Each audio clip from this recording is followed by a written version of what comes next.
Let's talk about the episode. Let's talk about the episode. So Chad come up with this brilliant scheme, brilliant plan, whatever we calling it.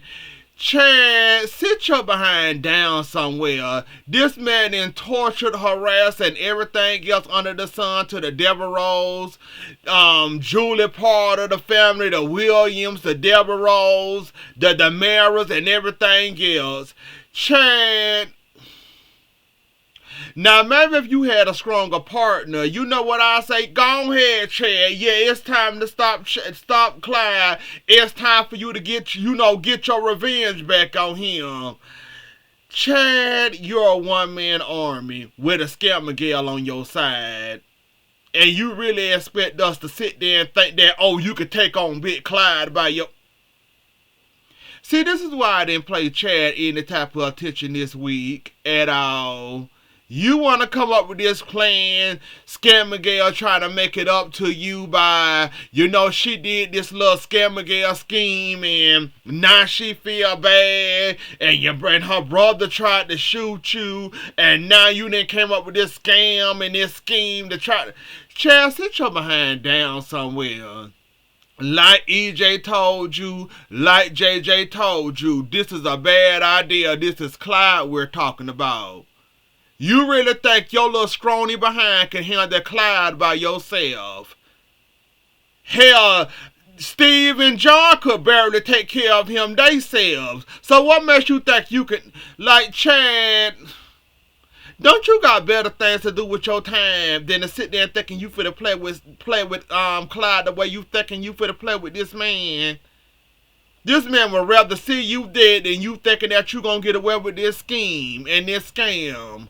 Like, come on, Chad. Like, Chad, it's obvious they don't got nothing else better to do with you after the Scammer scheme, but this right here, you might be taking the exit too, I see. Cause there was plenty of exits, there was plenty of comings and goings. You must be one of those exit out too, huh?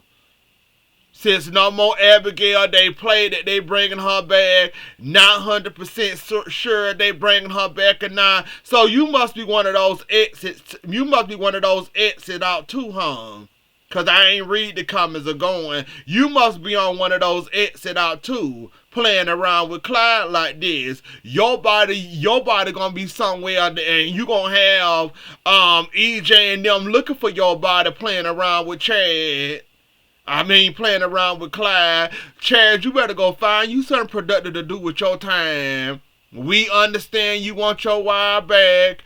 We understand you want to lay your wife to rest or whatever. But Chad, listen to people that know what they're dealing with and knowing what's going to happen. And like, Chad, just listen and stop thinking with your, I got to save Abigail. I want Abigail back. Like, Chad, see, this is why I didn't bother. Y'all lucky I remember that part or what the part I heard. Because after I heard, I said, oh, Lord, here go fast forward. I ain't got time.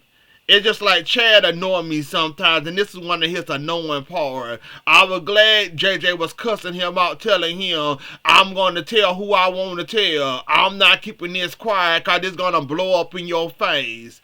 Everybody see it coming. Even before EJ agreed to drop the charges against her, he saw this coming.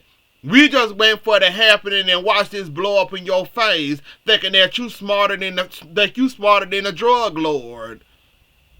Or a meth dealer. So I can't wait to see this blow up in your face per usual. You better have a whole army as a sniper somewhere hidden in the bush in the tree somewhere. Cause that's the only way you might make it out of here alive, thinking you gonna play with Clyde and thinking that you're gonna actually get away with it. I don't even much know where you came up with this brilliant scheme, man. And why would you want to play with Clyde like this, knowing that your wife somewhere laid the rest, but not actually laid the rest in the place she's supposed to be laid the rest? Like, Chad, You can't help him. Steve tried to help him and tried to give him advice. He don't want to hear nobody advice. He insists on, doing this, so let him do it. Whatever happened at this point. I know I won't have no sympathy for him. I might say, oh, poor Chad, it might be over with for me because, yeah, you going in this crazy. You going in this straight crazy, and you already know what Clyde give, and you already know Clyde don't give a damn. He will shoot you and think, he will shoot first and ask questions later. You sitting up here playing with a gun-toting meth dealer, and you thinking that you gonna scheme, manipulate him, get the jump on him. Oh, okay, Chad. You have fun with that. And EJ, I don't know why the hell you agree with this anyways. You already on very thin ice with Paulina anyways. And you gonna go along with this scheme knowing that your brother probably can end up dead, held hostage, beat up, whatever can happen to him. And you actually, like I said, y'all just letting Chad go half cock and he listening, but he ain't stunning y'all. Like somebody need to slap some sense in the Chad at this point. Because he really thinking that he gonna be the one that's gonna actually stop Clyde. And it's kind of funny thinking that he actually gonna do that and he ain't gonna do nothing. So I'm just waiting for the fall at this point. Speaking of sucker punches, yeah, EJ, I'm not gonna lie. Well, I can't really blame EJ for this, to be honest with you. Gabby, you know EJ ain't got nothing nice for you at all. Pleasantries, sweet nothings, heartfelt, sorry for your divorce, none of that. Why do you sit there and let EJ talk to you like a dog and then you get mad and want to slap him? Besides doing what other people got with common sense and walk away. Soon as they see EJ, they turn the other way and turn and walk the other way. It's just like you want him to play with you, play in your face, talk crazy to you. You sit there and take it. And then if it weren't for JJ knocking him out and threatening him and, punching him, you best would have sat there looking like a fool the whole time sitting there taking it. So, y'all, are you forgetting, Gabby, that EJ is hurt, and he don't care who he take this hurt, blame, guilt, or whatever out on anybody he can? And it seems like you sit there like you just his punching bag. You sit there and let him punch you, and it seems like you're not trying to stop him. You don't know when to walk away. When you see him, turn the other way and walk away. It's just like, Gabby, you just sitting out there, like, we know you hurting for your divorce, but to take EJ insults, that take all that EJ giving you, you are a better woman than I ever be, because I would have took out a gun and shot him in his face. I ain't gonna even much lie to you. I would have did more than what JJ would have did, a sucker punch. I'm sorry. He wouldn't have played in my face like that. Like I said, Gabby, you better than I ever be. Because I said I just walk away before I do something crazy than what Chad doing right now. Well, attempting to do. Because that man basically playing in your face and doing all that. And if it weren't for JJ, you basically would have sat there full-blown crying out there in the public. Out there letting EJ talk to you crazy because he got a little position of power. And he basically what he tried is, I'm going to turn you in for slapping a police official trying to use that job over his head because you slapped him. Like I said, Gabby, you better than I ever be. I would have been locked up by the time I would have got done with EJ. But that's just me. However, you sit there and take all that. I wouldn't take that. I'll walk away. He chased me. It's on and it's up. It's up and it's stuck with me. And I would have had to handle my business. Whether it was maze, my purse going across his face, perfume in his eyes. I would have did something to him to let him know, don't play with me no more. When you see me, you make sure you turn the other way. And I'll make sure I go that way. But you sit there and take it, I guess, Gabby. Like I said, you better than I ever be. Cause he would have nothing to, he would talk to me crazy one time, and I know what I'm dealing with, and I wouldn't have nothing else to do with him. So you have fun with that, Gabby, I guess. And I see you still ain't figured out that Vivian over here got her son back in Alamania, and you worried about your divorce being over and all that. So, yeah, and good advice about talking to Jada, and not being one of those that you want them to actually be happy. You want your brother to actually be happy, and you want their marriage to be happy and healthy. So good job on giving Jada the right advice and telling her if there's any resentment, get it out now before it happens. Don't take that in. Don't take that into your marriage. You might love being in control. That's fine. That's cool. Just talk to Ray. Make sure y'all cool in the safe spot before y'all talking about getting married and all that. Don't bring that mess in y'all marriage. Gabby already done been through it, so Gabby basically gave you some good advice. We just hope you take it and run with it. Well, you will, because you said you need to talk to Ray, so you talking to him. So good job on that and talking to him. JJ gonna cause a little bit of trouble while he in town. Slapping EJ around, well, punching EJ, cussing out Scam Miguel and Chad low key, and shading Chad the whole entire time. Can't wait to see what JJ bring besides the sucker punching, and basically he shaded you in, Scam Miguel Chad. I don't know whether you felt that wind come across your face and it was slapping Scam Miguel. If you notice, he was shading you too in the same voice, in the same sentence. But I guess you didn't pay any of that any attention, and you didn't catch it or detect it, or you didn't care. You just wanted him to make sure he stayed quiet. So I don't know if you caught any of that, but I sure as hell caught it. He was shading the living hell out of you. And you sat there and took it. Well, she gonna have. Well, she feel bad. Well, it's gonna be a cause. Well, she agreed to help, so now Scam Miguel up in her mouth, and JJ got back on her behind. He was from the Scam Miguel, the Scam Miguel, and Chad ain't take none of that win. That he was basically scamming, he was basically shading you at the same time while he was cussing her, while he was telling her off too. Chad didn't catch none of that, but I sure as hell caught all of it. And you didn't feel any of that wind or that rock hit your face, Chad. I'm here to throw the rock at your face for JJ. Cause he was damn sure telling you off too in the same breath while he was cussing her out too and telling her off too. I don't know whether you caught that. You was in your own little world, and you thought it was all about her, but it was also about you too, buddy. I don't know if you caught any of that or detected any of that, or did you not feel the wind and the rock come across your face? But yeah, he was also tissing, cussing you out too. So just know that JJ is not very fond of you. Who else?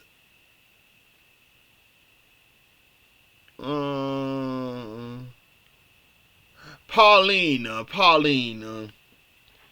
At this point, Paulina need to be finding her something productive to do with her time. Chanel drama is not enough for her at this point. Chanel drama is not enough for Paulina. Paulina, you is messy as hell. You knew Rafe wanted that position. You knew it. Rafe enjoyed being commissioner. He been commissioner for years. You gave Jada a piece of power, and you insist on her holding it. Oh, I want the first African American commissioner. Oh, right. Jada did a good job. You're right, she did an amazing job as commissioner. But what about Rafe over here? The man basically took a knife in his back for his position, and you handing it over and gonna still hold it over there. Like, Paulina, you is messy as hell. Like, that is a messy behind ish right there. Like, how messy can you be? Like, your daughter drama and Johnny being jealous and insecure, not enough, drama for you. And with you being married, that ain't enough excitement for you. You really about to mess up a whole marriage and they just got engaged because you want a person of color in office. Besides giving it back to Rave, you want to let Jada keep the job. I'm here for the person of color and the African American, commissioner. I'm all here for that. But let's be honest and let's be real here. Rave been commissioner for how long? Jada was just a temporary for Rave. Now, why wouldn't you give Rave back his job? Why would you insist on Jada keeping the job? Because you want a person of color in that position. Like, come on, Paulini. Like, you can't be this messy. And their face and their reaction should have told you everything you need to know. Hell, Rafe went in to lead the whole force because he kind of pissed off. And I don't blame him, too. After taking a knife in my back and then you giving away my position like it's hot candy, I feel some type of way too. So I don't blame Ray for that at all, because you actually doing too much at this point and you need to sit down somewhere and go. You too bored at this point. You got to be. Chanel and Johnny ain't giving you enough drama. You being married enough drama for you. You got to go and do some mess like this. Like, really, Paulina? Like, really? How bored are you? How bored are you? Like, come on, Paulina. I'm all here for a woman of color to be in office. I'm all for Jada keeping the job. But clearly, you messed up. And you're not using your right brain cells. You're using what you want to do. Besides putting Ray back in charge. Even though Ray... You know what? Now that I think about it, Rafe wasn't a good commissioner anyways. Let's be honest and let's be real. Jada solved how many cases while Jada was in charge? Rafe could never. So you know what? I take that back. Jada need to keep it at this point. Jada did do good. We can't deny that. She solved the Connie mess. She solved the whole, that crazy boy, whatever his name was, that got drugged by Connie. What other crimes happened the whole hit and run. It's just like Jada did a good job. I mean, back after back crime, she did her thing. I ain't gonna need much lie. And you know what, now that I'm thinking about it, Paulina was kinda right. Keep letting Jada keep the job. Rafe could never solve a crime that fast. So you know what? Let me hush. Jada do deserve it. So Brady and Tate and the kids, we gonna end it there. Basically, Tate had said he told Brady. Brady was surprised and shocked about him and basically told him, you're on punishment for it because that was in my house. A whole lot of things can happen. You telling me now after the fact, now you in a love triangle and you don't know who to pick. So basically, Holly declined and dropped out. You supposed to be with Sophia over here. You and Sophia didn't have sex, and now you ended up saying Holly's name, and now Sophia pissed, and now she done broke up with you. Now you're back with Holly. It's just like that whole thing is a whole hot mess, and it's kids. What can you do about it? And yeah, Tate, I hope you don't make the same mistakes as your dad. And that was kind of messy, but you were just following your heart or whatnot, and basically Holly screwed up y'all relationship, and basically Sophia was at the right place at the right time and scored. So then got sex, then wanted it again, then you ended up saying Holly's name, and yeah, that's just a whole hot mess at this point. So and Sophia gonna hold that sits over your head, Holly. Just FYI, she the type that's gonna hold that over your head. So be prepared and ready for her to keep throwing it in your face. By the way, Johnny and his little cheating behind. He accusing his wife of cheating, but he actually cheated. Kissing, almost had sex, thinking that his wife cheated, but he the one that actually cheated. And now he wanna come out and tell it. Now Chloe's sister don't want it to come out because that'll make her look bad. And she already co-stars with Chanel, and it's just like, Johnny, you really put your foot really in it this time. Your jealousy and insecurity didn't really mess you up this time. You was accusing your wife of doing it. Come to find out your wife ain't the cheater you are. Not only that, you ready to come clean. You can't come clean because what's the girl name? I can't think of her name. We gonna call her Chloe's sister for now. Don't want it to come out because that'll basically mess up her job. And then Chanel gonna be pissed at her. And it's just like it's a whole hot mess. And basically, Johnny, you got yourself in a rock in the hard place, as the song say. And good luck with it, and you deserve it. Because that's what you get for letting your insecurities get in your way. And then you ended up thinking that she cheated, I'm gonna cheat too. And come to find out your wife didn't cheat, but you the cheater. It's always those ones that accuse you but be the main one around here cheating. So, yeah, Johnny, good luck with that, and you have fun with that. And now that it's out there, well, it ain't out there yet. But when it get out there, now Chanel got something to hold over your head. But anyways, though, y'all, that was the episode. Don't forget to like, share, comment, and subscribe. I'll see y'all later. Enjoy the rest of y'all night. Have a good weekend, and I'll catch y'all later. Bye.